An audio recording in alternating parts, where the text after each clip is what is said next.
No, we also respect your timing because you have a very tight time schedule. Hey, Captain Gopinath there.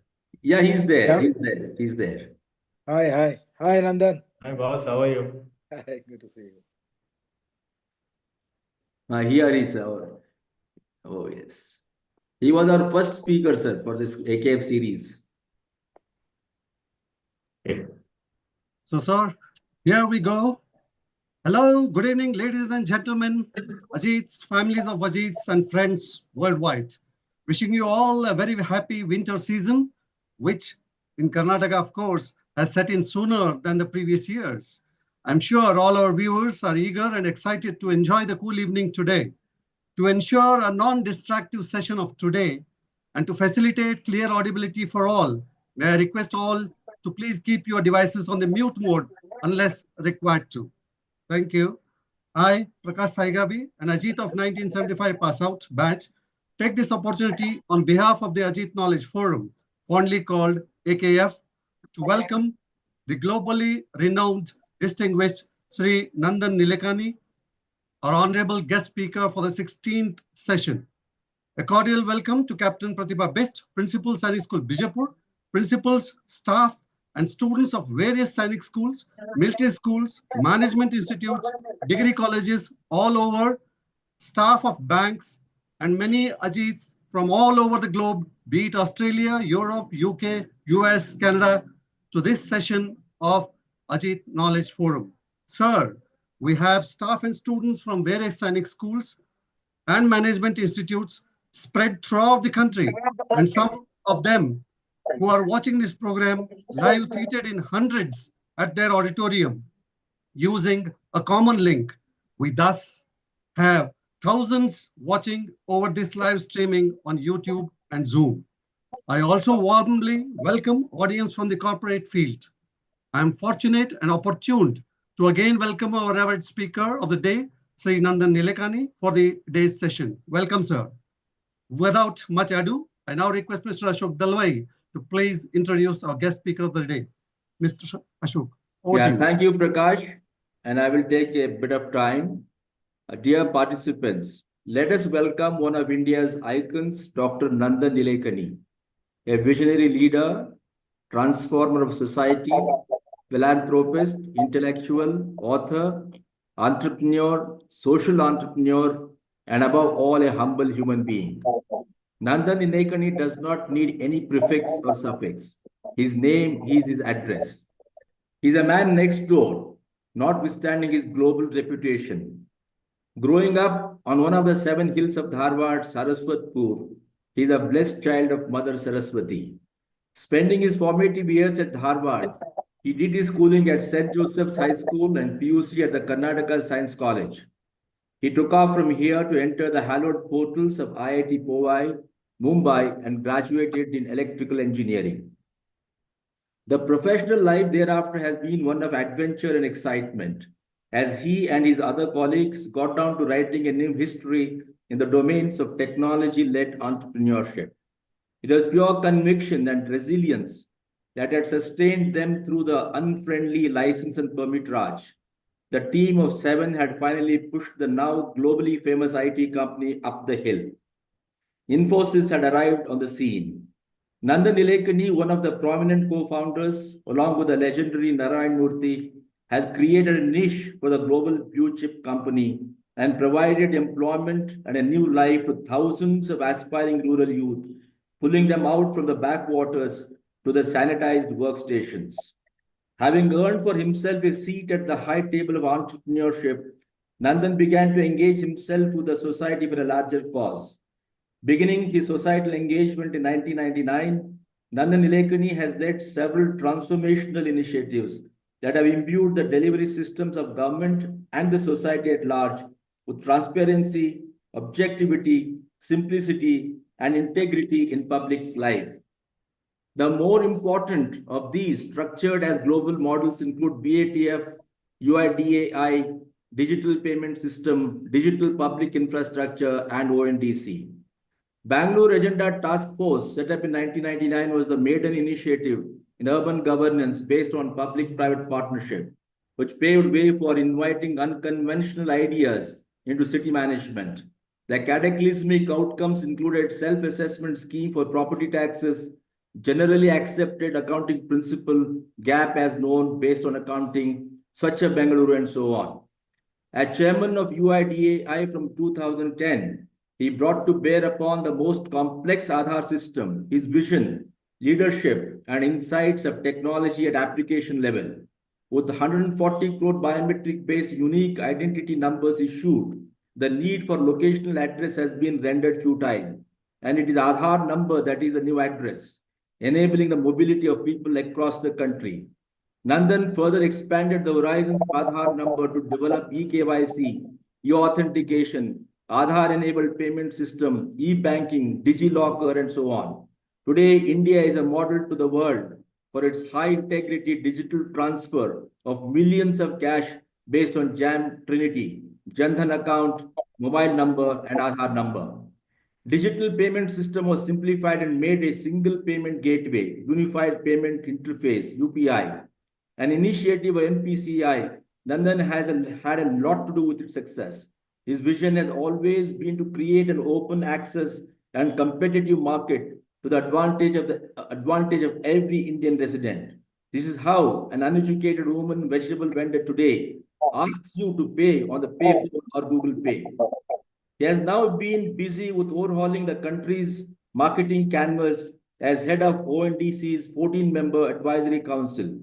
Open Network Digital Commerce has commenced to facilitate seamless flow of e-commerce traffic by bringing millions of spatially distributed small business outlets on a single transaction platform and let them as sellers interface with the buyers regardless of the application platform they later use. ONDC is doing to e-commerce what UPI did to digital payment space by disrupting the existing platform-specific e-commerce. I have personally felt that Nilekani's Nandan and his equally conscientious wife, Madam Rohini, are practitioners of Gandhian concept of trusteeship that propounds the philosophy of keeping only that much as you require and sharing the rest of your earning with the society. In 2017, the couple decided to donate 50% of their wealth to Giving Pledge, a movement organized by Bill Gates. It is worth recalling what Nandan said on this occasion. We see inequality increasing sharply in most countries. We see the young and the restless in this interconnected globe, unsure of their future, waiting more but anticipating less.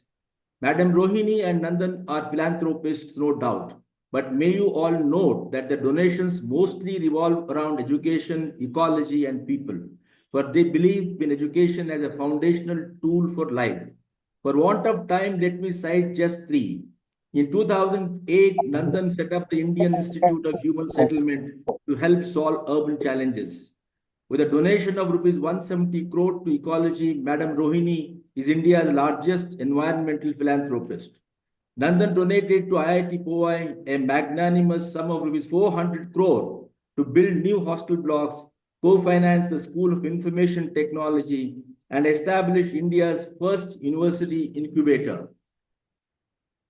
And you all will be happy to know that today the administrative block at IIT Powai is named after its proud son, Nandan Nilekani. Not to forget is his skill in articulation. He is known for his clarity of thoughts and ability to share his ideas in a very simple manner. He is thus a sought-after speaker.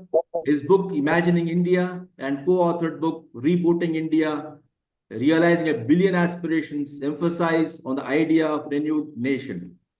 Nothing, therefore, to be surprised that he has been conferred with several awards, including doctorates of science, doctorates of literature by various universities, amongst others. In 2006, he was conferred one of the highest civilian awards of India, Padma Bhushan. He certainly deserves many more and much more.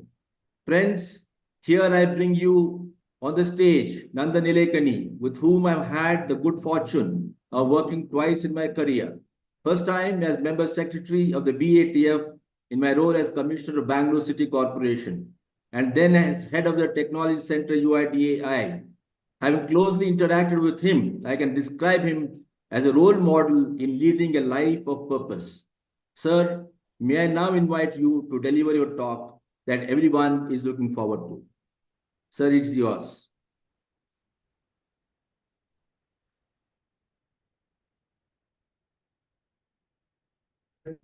To be speaking here at the Ajeet Knowledge Forum. When I was growing up in Dharwad, everybody would speak so highly and glowingly of the Sainik School in Bijapur from other schools. I have many friends from this school, including, of course, Ashok Dalwai, Captain Gopinath, Gopal Osur, and many, many others. It's really a privilege for me to be here. Today, I thought I'll briefly speak about India's digital transformation, which has now made waves around the world because of the impact it has had. My own journey with government actually began with BATF when I worked with Ashok Dalwai in trying to improve the city of Bangalore. But I did it from the outside. I was more of an advisory role. But in 2008, I wrote a book called Imagining India, where I talked about digital ID and how it can make a difference to people. And in 2009, the government under then leader Dr. Manmohan Singh, who was the Prime Minister, invited me to join the government to lead this project in the rank of a cabinet minister. So in July 2009, I retired from Infosys, joined the government, and was served for about 4.5 years.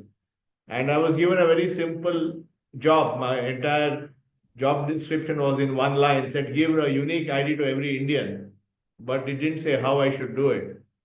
So that's when I assembled a team of both officers like Ram Sevak Sharma, Ajay Bhushan Pandey, Ashok Dalwai, and many others, as well as a group of technologists like Shrikant Nadamuni, Pramod Verma, Vivek Raghavan, and so on. So we brought all these people together and did a project to give every person a unique ID.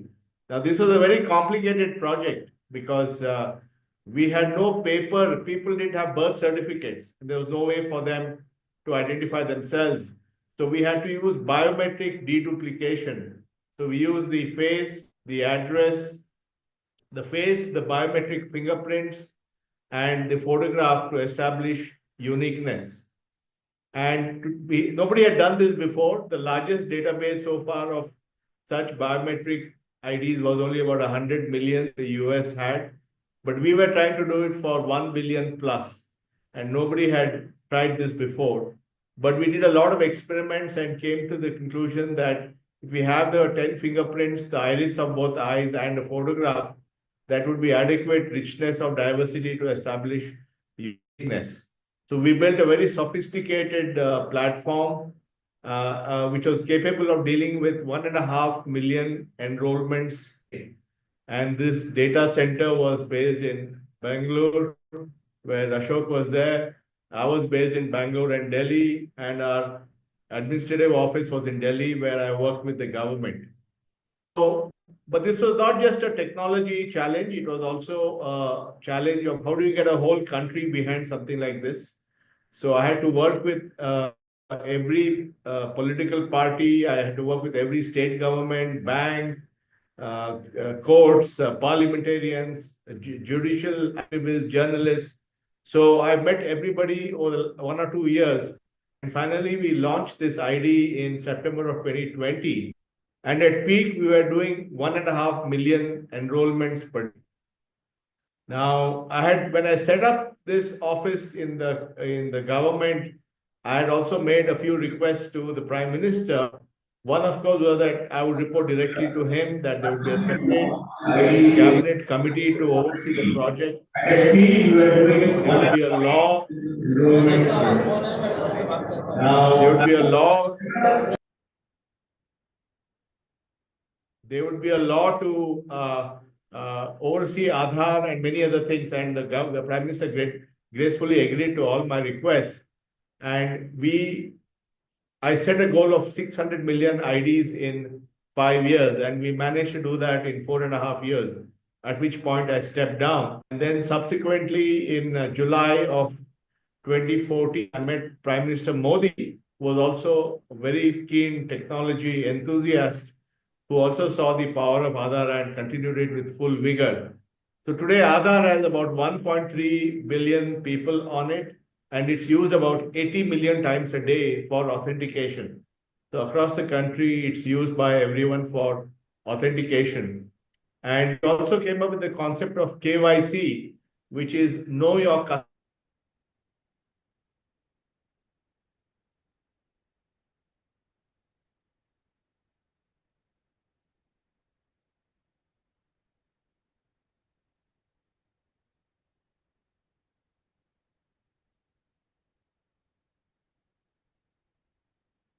This Prime Minister Modi had the scheme where called Prime Minister's Jan Dhan Yojana program, and they went on a mission of financial inclusion of everybody.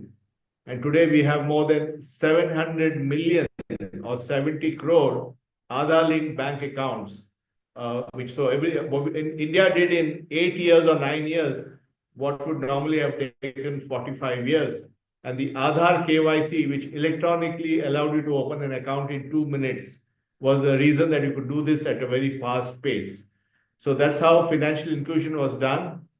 And then when Jio was launched by Mr. Ambani in 2016, they used Aadhaar KYC to enroll 1 million mobile customers a day.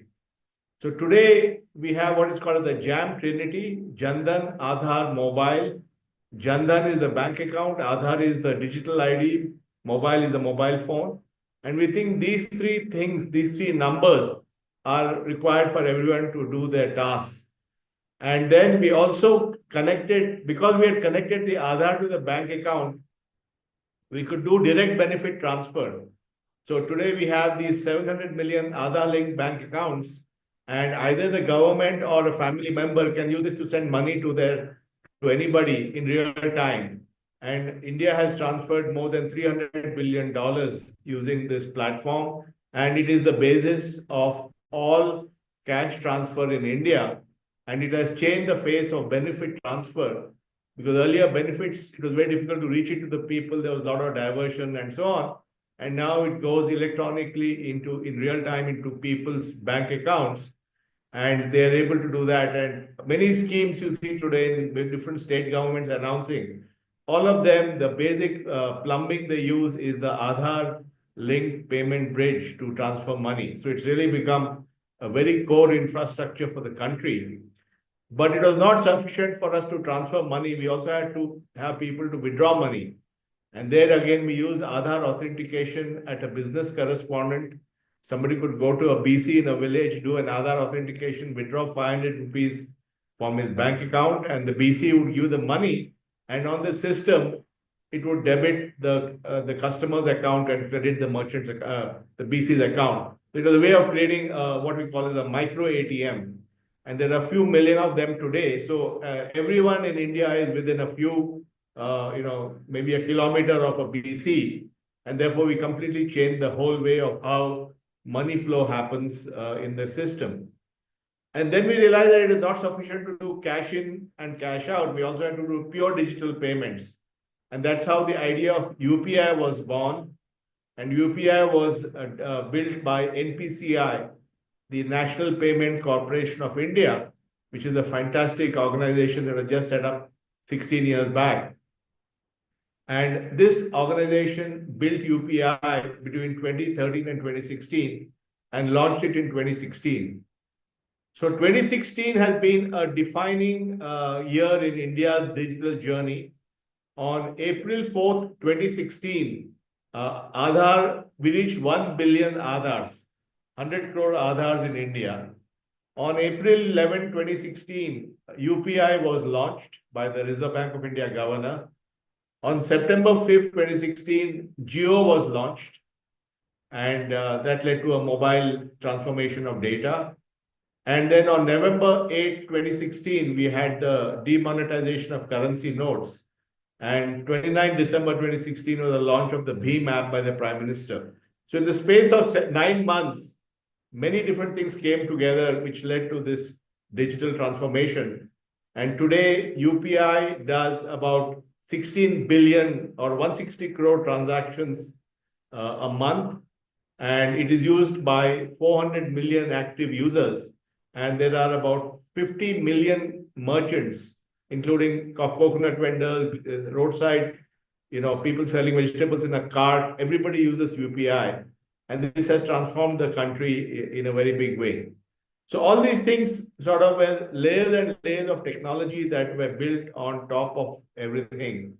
They also, the government and the Ram Sevak launched the DigiLocker, which allows us to keep our documents on the phone or on the cloud. And today, more than 300 million people, 30 crore people use DigiLocker to keep their Aadhaar card, their vaccination certificate, their driver's license, their college degree certificate, and so on and so forth. So that's the way. So if in effect, the phone has become everything, you can keep your documents on the phone, and you can pay from your phone. So you don't need anything else. You don't need anything else in your pocket except the phone. And this was a huge thing. And then we had to come out with a way where people can use their own data to improve their lives. And that's how in 2016, the RBI came out with a directive to create account aggregators, which allowed people to use their own data. And today that system has been rolled out. And so a small business can use their digital data from the transactions and get access to a loan and so on. And already under this account aggregator system, India is doing about $1 billion of loans a month. And this is just the beginning of the journey of account aggregator. And this is another important system that is getting rolled out. And then, of course, we also allowed for digital signatures using your Aadhaar and many other things of that nature, which made a big difference. So that's what happened on one side, but on the other side, we also had the GST was coming. The GST has been going on for some time. But in 2012, then Finance Minister, Mr. Pranab Mukherjee, asked me to come out with a way of doing GST as a single tax platform for the country. So I chaired a committee which came out with the suggestion to create a company called GSTN, which was jointly owned by the state governments and the central government. For the first time, we had a company owned by state and central governments, which built the technology for that, which later on Infosys built it actually. By that time, I was in the government, we created this company, and we are able to create a digital tax collection system for GST around the country, where everybody paid online and the money went directly either to the bank account of the central government or the account of the state government, both of whom had accounts in the RBI. So this made a big push on formalization of our businesses. Today, we are 12 million in India, we have about 65 million small businesses, including single person businesses. 12 million of them are in the GST system. So about 20% of our businesses are on GST, and they file their returns and file invoices and take credits and all. It's very sophisticated system. And as you have seen, because of the GST and the technology behind it, our tax collections have been going on. At the same time, the income tax system also has been fully automated digitally. So India is one of the few countries in the world where both the direct income tax and indirect GST are both fully automated. And this has also helped in increasing tax collections. And today, India has the highest tax to GDP ratio in the world. I mean, India has the highest tax to GDP ratio in its history because of the collections are getting much better because of technology. I was also involved with the definition of FASTag. In 2010, I was requested by then Road Transport Minister, Mr. Kamal Nath, to come up with a system for road toll collection. And I designed the FASTag system using RFID tags. And today, this system is used on our highways. As you know, you just have your car drives there, it reads the tag, and you go through it traces the thing, and you go through, and it debits your account. And this system does about 2.5 billion or 250 crore transactions a year. And this also has made our highways more monetizable because now there's no leakage of money. All the money is collected through FASTag, which makes them bankable. And therefore, our road authorities are able to monetize these roads and sell them to long-term investors and then reinvest the capital in building new roads. So FASTag, apart from the efficiency of movement on highways, has also enabled the ability to make road projects more bankable in India. So that's again something which has happened thanks to something which we designed 15 years back. So these are all different pieces of what we did to make India a digitally forward nation. Now, a few things that are happening now. One is, of course, ONDC, Open Network for Digital Commerce, which allows anyone to sell to anybody from any app and through any supplier. ONDC is another company which is a non-profit company set up by DPIIT, and they do about 15 million transactions a month, but I'm hopeful that will rise.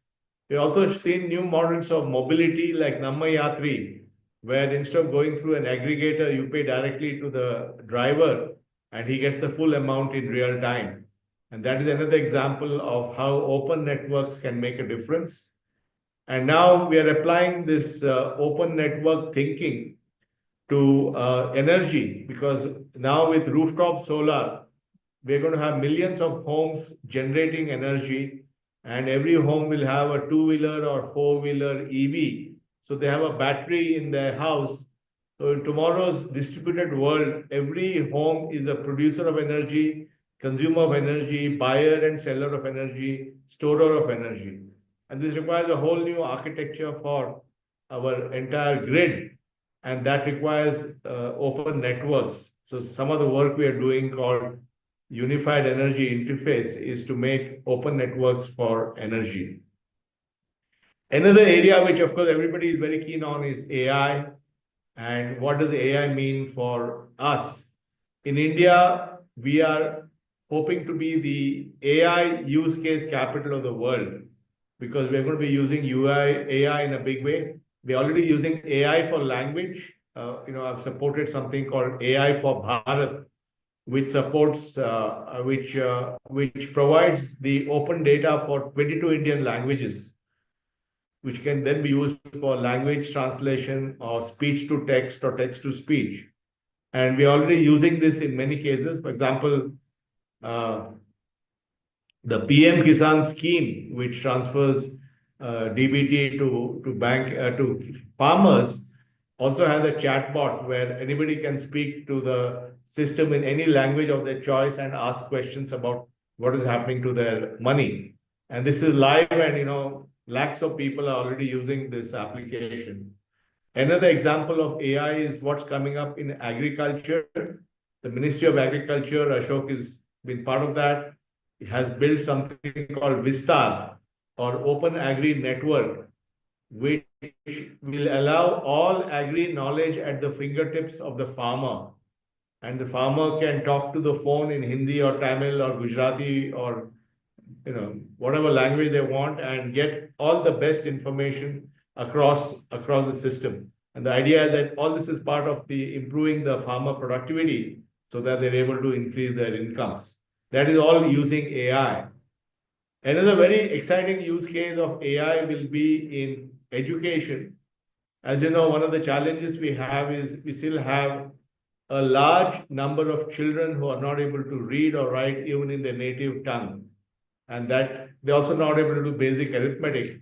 And that's a huge bottleneck, because if they don't have those basic skills, they're not able to participate in the modern world. So we have built an AI-led platform, which is currently being rolled out in 6,000 schools in Tamil Nadu, where using AI, people are able to practice their Tamil and then their English, and also basic numeracy. And this is showing very interesting, good results. And 5 other states have signed up for rolling this out across their states. So this again is all examples of use of AI. So I think what we are seeing today is a massive transformation. We are seeing everyone is digitally enabled. They have the devices. They're able to do all these things, and poor people have taken to it faster than the well-off because they're seeing the value of it. There are many places today where if you try to pay with cash, they will not let you pay. They ask you to pay with UPI. So that's the behavior change that has happened in a matter of 6, 7 years. I mean, if you think of 2016 as a defining year, 8 years later in 2024, the country is transformed. Also, what you're seeing is the formalization of India.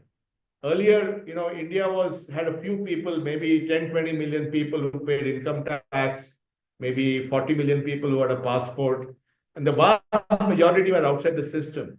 But what this digital revolution has done is it has brought everybody into society. So a person in a village without an ID can now get an ID. With the ID, they can get a bank account. With the ID, they can get a mobile connection. They can borrow some money from their friends and start a small shop. Then using the digital footprint of their payments with UPI, they can get a loan, and then they can grow the companies and so on. And we have made it very simple for people to join society and participate. And the value of the data which they're able to use to get access to services makes it, gives them the benefit of joining the society. So this is really about large scale formalization of a country. And also by using Indian language AI, we are making sure that we are not limiting the access to technology to only to people who know English. Today, anyone using voice AI in Hindi or Tamil or Gujarati or Oriya can now participate. So it's also about driving massive inclusion through technology. So I think this is a unique model in the world. No other country has done this. In the United States, technology is completely left to the market, and then you also end up having a lot of large market players. And today the government is saying, how do we deal with this? Europe is highly over-regulated, so there are regulations for everything. It's very difficult to do, everything. There's some bottleneck. In China, they've essentially created a society where the government is keeping tabs on everyone. So it's more of a surveillance model. It's only in India where we have used technology for inclusion, technology for empowerment, technology for formalization, technology for economic growth, technology for improving productivity, and found the right balance between regulation and innovation. Because everything that we have done in India, while it is very innovative, is also fully working with regulators and banks and government. So it's a combination of regulation and innovation. Another important part of what we have done is the architecture of India's digital infrastructure is based on the premise of public rails and private innovation. In other words, we enable the rail. So Aadhaar was a rail that verified ID. UPI is a rail that made payments possible free at scale. But on top of that, people can build applications to innovate. So if you look at UPI, for example, the biggest companies on UPI are Google Pay, Phone Pay, Paytm, Slice, and Beam, and so on. So they've all built on top of that. Aadhaar KYC is used by banks, by broking companies, by everybody. ONDC, we have many applications on.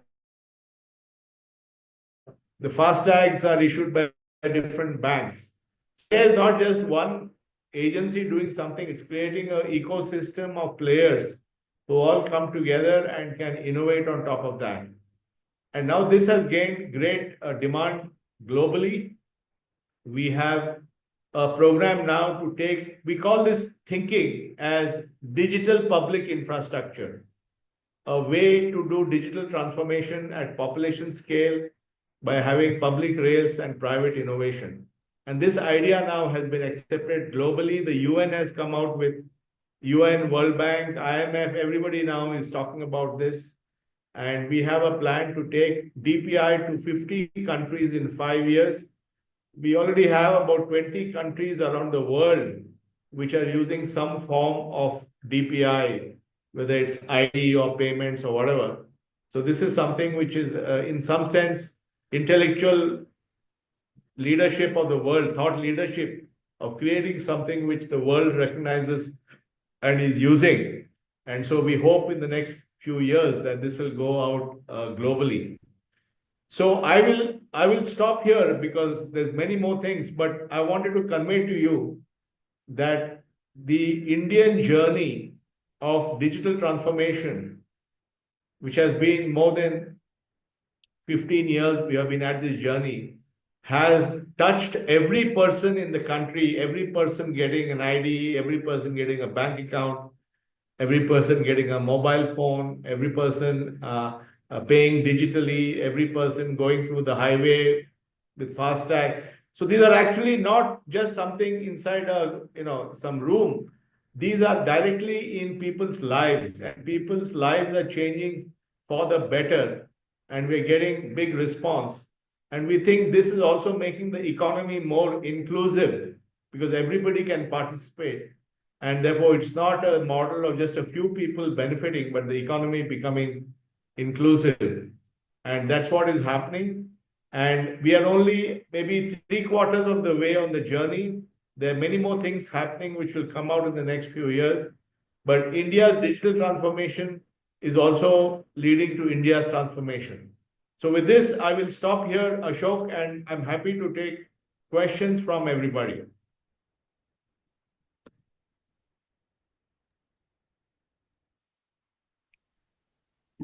Yes, sir. So, thank you so much, sir. We're gathering. I'm looking at the questions both on Zoom and then the YouTube link, and then a couple of them also came with the private messages. So let me start with some of the private ones that I've received. Sir, there's been a lot of curiosity around the Samaj, Sarkar, and Bazaar concept. I think a lot of people feel that, okay, your thesis on philanthropy is quite unique and different as always with all the other things that you've done. So there's some curiosity around that, sir. If you can explain your thesis on philanthropy and how is it different? How do you look at engaging on the philanthropy front that can help, even for someone with not a large corpus, but whatever way that somebody can do it? What's your thesis, and then a little bit on the on that concept of Samaj, Sarkar, and Bazaars? I think Samaj, Sarkar, and Bazaar is actually a theme coined by my wife, Rohini Nilekani, Yes, sir. who is really the leading philanthropist. And her thesis is that in the last couple of 100 years, the world is dominated either by state, by the government, or by market forces. And Samaj, which is all of us, society, is actually getting not getting the same level. And we are, so she feels that Samaj of people is as important as Sarkar and Bazaar. And therefore, her thesis is that for a society to be effective, to be inclusive, to be stable, it needs all these three pillars of the world, of our country, of the world, to be at the same sort of level of strength. So that's the thesis. Our own view on philanthropy is that we have been incredibly lucky to be financially successful. As I said, I grew up in Bangalore, then I went to Dharwad, I went to St. Joseph's School, and I went to Karnataka College for 2 years. And I was very lucky to get into IIT Bombay in 1973. And there was a very good education. I learned about many things there. And IIT Bombay was set up by the state to encourage talent. And, I remember paying very little fees. So I was able to get a very good education because of the generosity of people before me who made it happen. And then, when I graduated, I didn't have any money, but I joined Patni Computer Systems with Mr. Narayan Murthy, who was my leader. And then I worked there for 3 years with him. And then he said, let's start Infosys. I joined him. And today I'm here, as the chairman of Infosys and so on. So I've been a beneficiary of the generosity of other people.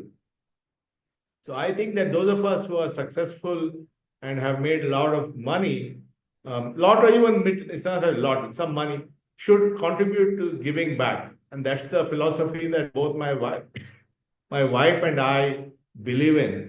And also, we have 2 children, they are well provided for.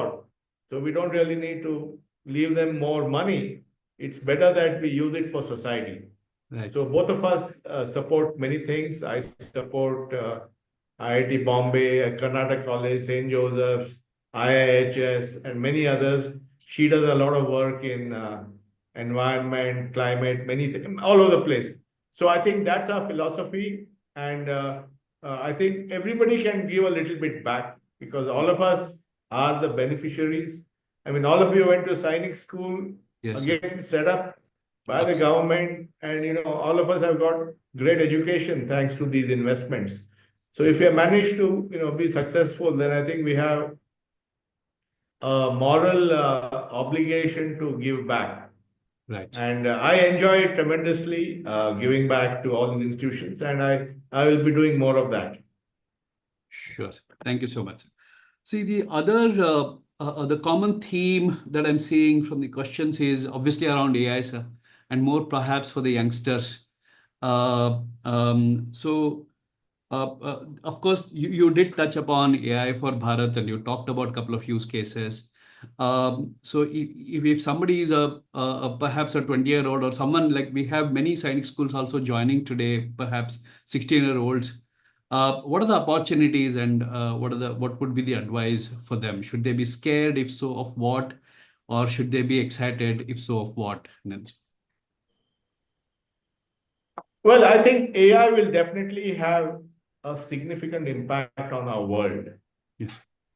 Certainly, the kind of AI that I am focusing on is how to use AI to improve everybody's life so that they have access and all. But AI also means that a lot of work which is being done today will be automated. And therefore, it's likely that many jobs will be completely automated, some jobs will be partially automated. And therefore, we will, my belief is that the net number of jobs will actually increase. But we will go through this period of change where I think some jobs will be removed and some new jobs will come. So our people will have to be ready for this. Now, how does one be ready for this? One is, I think we should be in a way of thinking, be in a period of lifetime learning. I think we have to be learning all the time. Our education does not stop when we finish school or graduate from college. Every day is education because the knowledge in the world is going at such a large pace. And therefore, being lifetime learning is one important lesson in this new world of AI, where we should be constantly learning and being one step ahead of what, I don't know what is coming, but if I'm learning all the time, I can always figure it out. So I think lifetime learning is very important. The other thing is that AI can never replace human qualities. Human qualities of empathy, collaboration, kindness, leadership, motivation. AI can't do all those things. Right. So we have to become good at that. We have to become better leaders, better motivators, better collaborators, more creative, being able to connect the dots on transformation. And those skills will never be out because no amount of AI can replace that. So we have to build that capability. And I think, the education that all of you have got or are getting at Sainik School prepares you for that. And so I think we should have thinking about how human beings should always be at the center of things. Sure. Sure. Yeah. So the other one, I think the safety and then privacy of the data. I think there's some questions around it. So how safe is our data? Is the data stored within India or is it outside? Gentleman George Matthew is asking that question, sir. Well, I think in Aadhaar days, we took a lot of care on data privacy and security. Right. First of all, this is not using any cloud. It is a private cloud of the government. And we built 2 data centers, one in Bangalore, one in near Delhi. Yeah. And entirely under government security and all that. So that's entirely within that. Right. Second is that this data is not accessible through the internet and so on. a lot of challenges happen when you open up your systems to internet access, and then somebody finds a way to get in and do something. We designed this so there's no internet access to the data. All the data is kept offline and completely encrypted. And we offer only two services in Aadhaar, which is authentication and KYC. And you can only do them with a standard API. So it's a very restricted system that is there so that you can't open it up like that. And even the information collected is very simple. We only have the name, address, date of birth, and X, which is like what you'll have in a phone book in the old days, and the biometric data, which is completely offline. And also, when Aadhaar ID is used by any other department or user, ID system does not know how it is used. For example, if say SBI uses Aadhaar KYC to open a bank account for you, then the bank account details of yours are kept in SBI's database under the regulatory supervision of RBI, and the ID system is not even aware of that. So it's not really collecting all the data. Data is actually in the IDs in the bank or in the hospital or wherever. So a lot of these things were thought through to ensure privacy and security of the system. Sure, sir. So you did mention about that most of this DPI is creating a rail and then the private innovators coming in. I think a lot of audience here would want you to perhaps double click a bit on it so that we start thinking around it and then trying to develop applications or use cases around some of those things, sir. So how can we make a difference, be it in education or in agriculture or using the infrastructure that's created by the government and you? Yeah, so I think the whole idea of public rails and private innovation is that you provide the basic rails, and not only even government can innovate, Samaj can innovate, Sarkar, everybody can innovate on top of this. Right. And we got this idea from two things. One is the internet. If you look at the internet, the original internet was built by the US military as a way of resilient communication. Yeah. But over time, they opened it up. And today we have all these big firms, Google, Facebook, Amazon, all on the internet or Flipkart or whoever it is. They all built on top of these common rails. So internet is a good example of public rails on which there's a lot of market innovation, or it could be a government application. Sure. GPS is another example of public rails and private innovation. GPS answers the question, where am I? And GPS was built again for defense purposes in the US. But about 25 years back, it was put for private use. And today, when you use a map or call Ola or whatever, or Namayatri, it is using GPS. But that is a private application which helps you to go from A to B. So GPS and internet are both examples of public rails that allow private innovation. We just took that idea and applied it to identity, to payments, to data, to market, all that. Yes. So this allows people to innovate on top. Today, there are so many startups, all of which have come up because they use this platform for innovation. And we can't even anticipate what it will be used for. For example, when we did the FASTag, we said the FASTag main use case was to pay toll on highways, but we also made it a platform. So today you can do parking payments with FASTag. If you go to Hyderabad airport, you pay parking charges with FASTag. Yeah. Or tomorrow, when you want to have congestion charges, where you want to where you want to charge vehicles more when they come at the prime time to the city, you can do congestion charges with FASTag. So I think all these are different examples of platform thinking, which allows you to build and allow other people to build on that. Yeah, right, sir. Right. So give me a second to skim through some other things that are coming my way.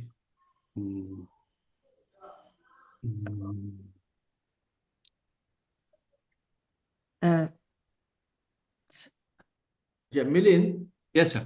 I think some candidates want to ask questions. Sure, sir. Yeah, so we'll just give them an opportunity. Yeah, I think the Captain Pratibha Best Madam, I think your cadets wanted to ask some questions. Can you please give them an opportunity? A very good evening, sir. I'm Group Captain Pratibha and Principal Sainik School, Bijapur. I have young, bright minds here standing in front of me to ask few questions. So one by one, they'll come and ask, sir. Chani. A very good evening, sir. Myself, Cadet Suprit from Sainik School, Bijapur.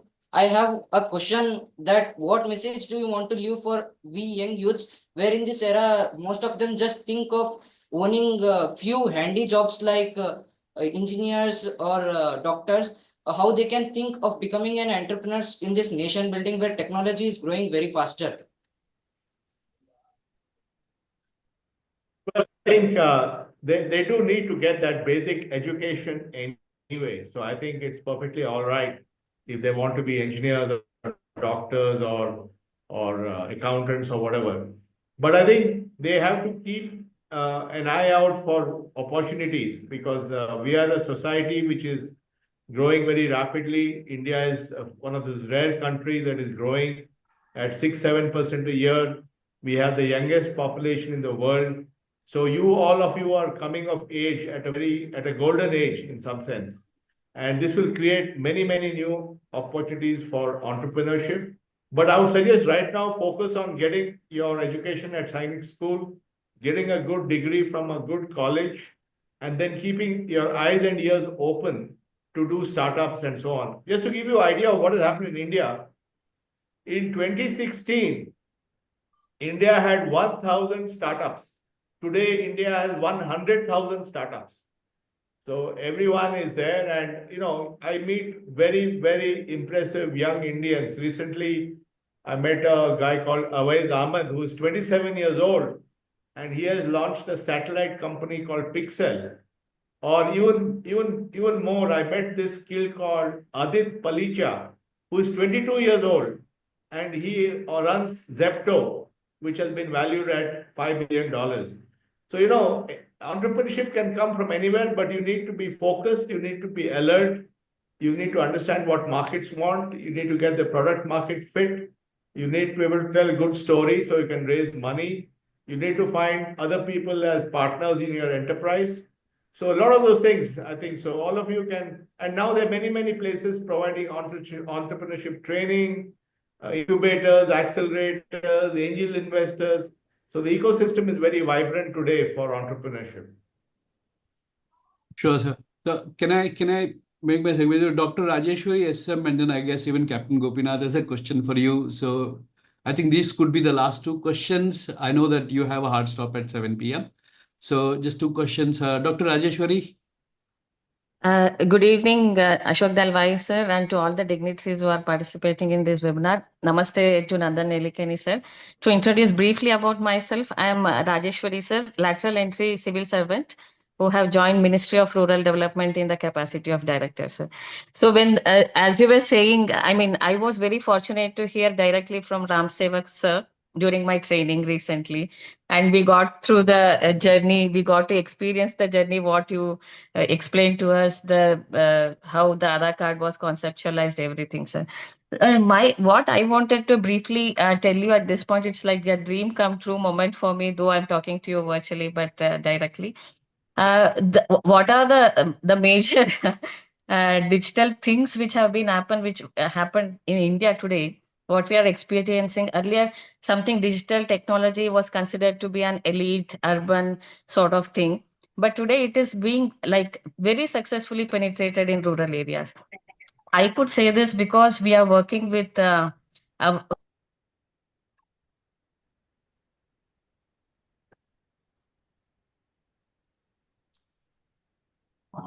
We lost her, I think. Did I lose her or all of us did? No, all of us Not have yet. lost. Okay. Yeah, I think from Sir, her side. yeah. So while she comes back, sir, Captain Gopinath. Oh, yeah. Thank you. Hi, Nandan. I think I've met you before many times. Been So great honor. You're a good friend, Captain. Good friend. I visited you No, in but still, Chikmagalur. but Nandan, I mean, the things you have achieved is staggering. So big salutation, big salute. Because as someone said, imagination rules the world, and what you have done is unimaginable. My question is something related to technology, but not in this exact space. Just yesterday, day before, I heard a video interview of Karan Thapa, ironically, with the husband of Finance Minister Parkala Prabhakar Rao, where the whole topic veered around to this electronic voting machines and the suspicion that lingers on the electronic voting machine. He just gave a simple data. He said in Maharashtra, for example, the elections closed officially at 5 o'clock, but the results are always put out at 11:30 for last many years. The reason why they do it is at 5 o'clock when they close with the people in the queue, then they want to give everybody an opportunity. He said in the last, I think 75 years, the data has been, it only increases by 1%. But in Maharashtra, between 5 p.m. when it closed to 11:30, when it officially again closed, when the results are declared twice, once at 5 o'clock and once at 11:30, the increase was 8%, as against 1.2% even in Jharkhand. And he didn't accuse of fraud, but he definitely said the commission EC has to answer this. And as you know, when people lose, they always say, it was rigged. Whereas in Karnataka, the Congress won. And I also contested twice, once as in rural Hassan, when electronic voting was not there, ballot boxes were there. Even then it was rigged. It was a very rural area. And it's also possible there are some aberrations now. And also I read an article simultaneously in CNN where, because the same thing happened in America in the recent elections, the presidential elections, where Trump said, if I lose, it must be rigged. But he won. So in one county, the local guy, head of this one, he said, in my county, I have made it available on the internet and linked the voting to the internet. So anybody can go to the internet and check his voting. And the total number of voting, and he can access it, is directly linked to his voting, so that the doubt is not there in the mind. So what can the EC do? And since you have done so much in all the public space and you're not, unfortunately, been involved in the electronic voting machine, Caesar's wife must be above suspicion, but there is doubt everywhere that there is voting rigging happening. How do you remove this, being a technology man? And I hope the government involves you in removing this. Captain, whatever you talked about has nothing to do with technology. Even if it is true, it is nothing to do with technology. I mean, it is, it's not. I think the technology of EVM, I think, is a pretty good product, because good decisions that they made was the EVMs are not connected. They're not connected. They're all standalone devices. That itself, a big risk is if you connect them to a network, then somebody can, sneak into the device. But it's not a connected device. So I think it's quite a stable and robust product. US actually is far more difficult because it's very decentralized, and they use each county can run it its own way, and there could possibly be more complications. I think I can't speak for what happened in Maharashtra. I have no idea. But I think by and large, I think these guys have done a very thorough job of putting in the checks and balances. Now, how do you remove the doubt in the public's mind? So, what can the AC do to? Because it's Supreme Court also was seized of that. They said, you'll have the VVPT PAT and a whole lot of things. I don't understand that language much, but is there anything the government can do? Captain, we are now veering from technology to politics, so I'll stay away from that. Thank you, sir. Thank you very much. Well, sure, Thank you. Mr. Nandan Nilekani is very eager now to stick to his time. May I now request our President of A, Gopal Hosur, sir, to give away his presidential remarks and the vote of thanks. Over to you, Gopal, sir.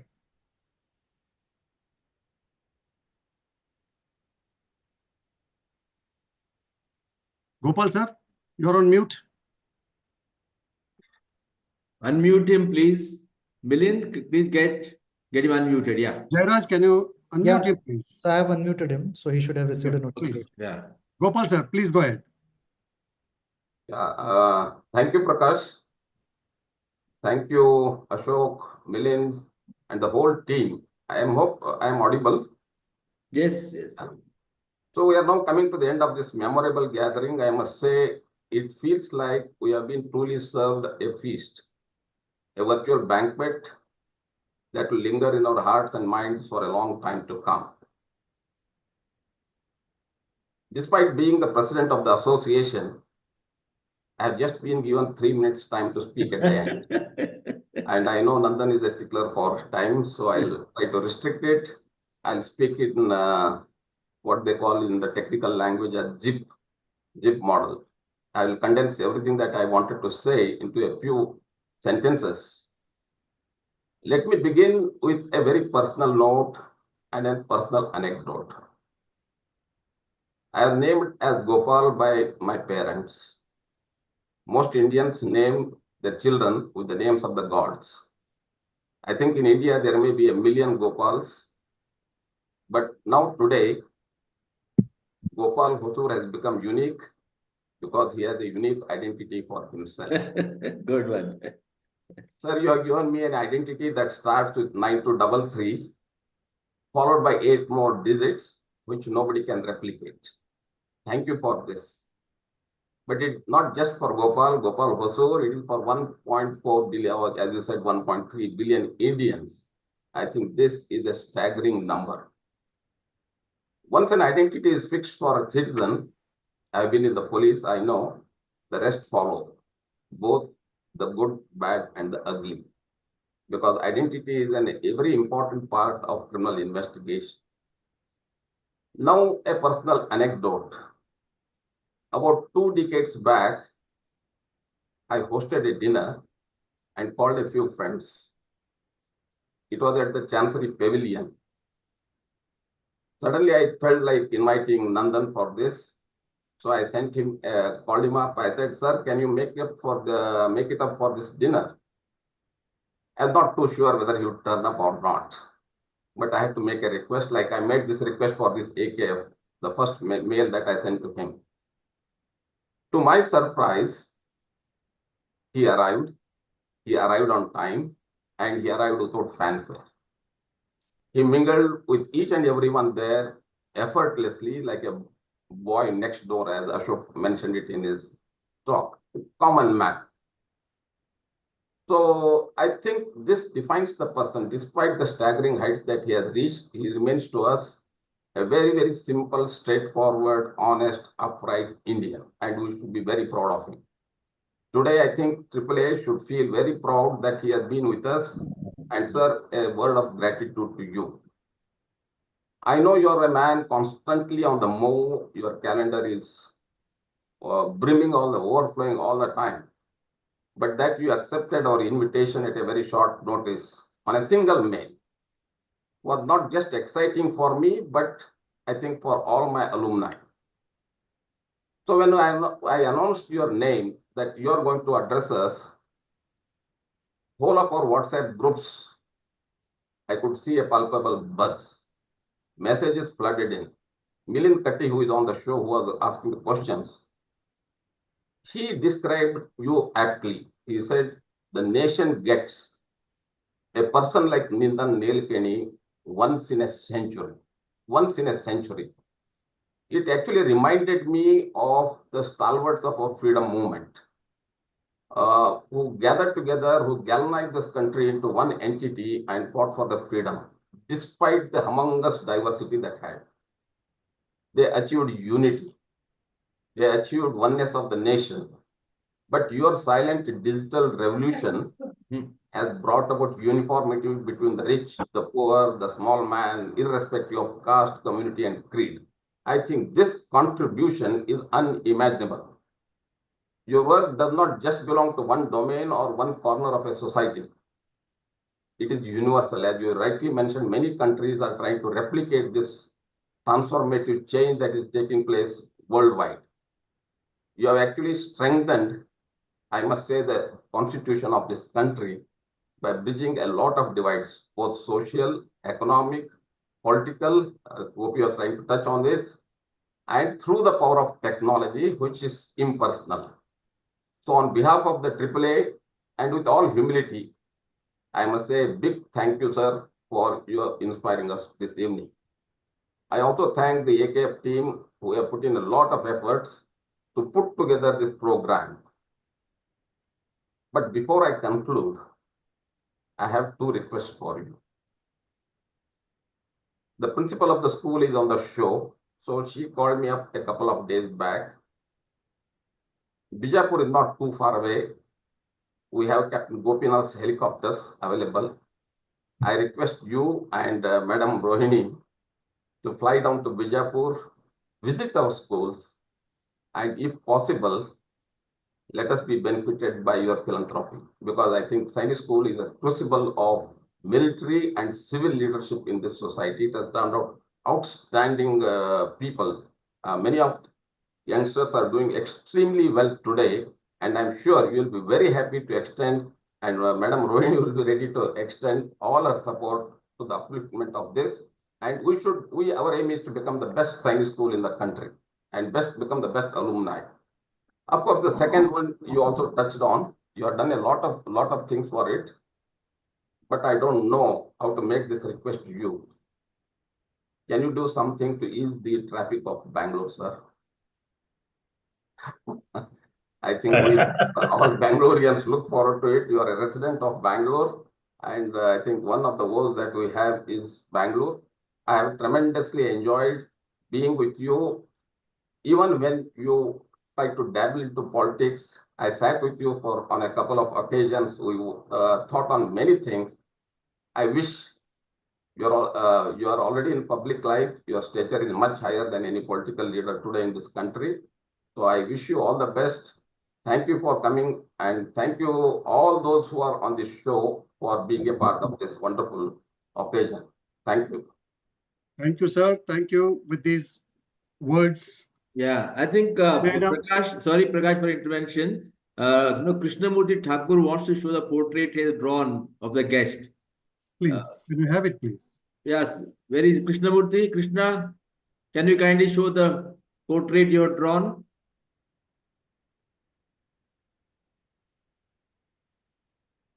Oh, I think he's not hearing me. He wanted to show. So, sir, he has drawn a pencil sketch of yours. So we'll pack it and parcel it and send by Okay. through technology. Yes. All right. Then, yeah. All right. Take care. I'm sorry, Prakash, we're short of time. Sir, 1 minute, sir. We'll have a national anthem. Let's please stand by for the national anthem. Oh, okay. Sorry. Yeah. Of course.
Vande Mataram.